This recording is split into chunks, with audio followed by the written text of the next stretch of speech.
بذكر الله الذين آمنوا وتطمئن قلوبهم بذكر الله الذين آمنوا وتطمئن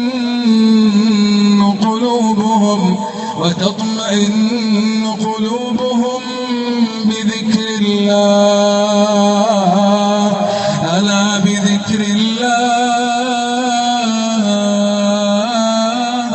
ألا بذكر الله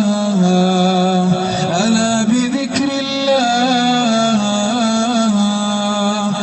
ألا بذكر الله تطمئن القلوب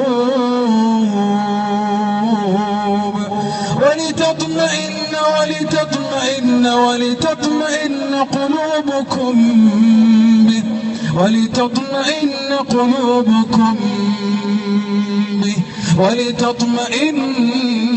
قلوبكم به نبئ عبادي أني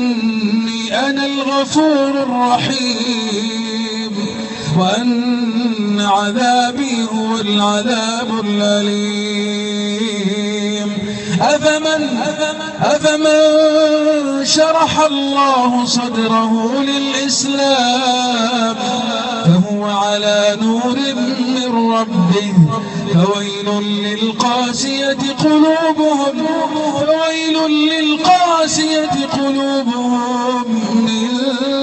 ذكر الله أولئك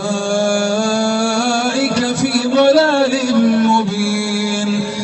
الله نزل أحسن الحديث كتابا متشابها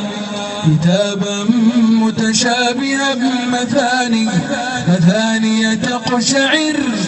تقشعر منه جلود الذين يخشون ربهم ثم تلين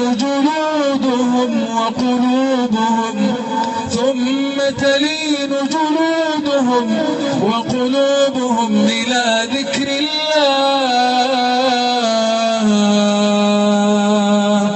ذلك هو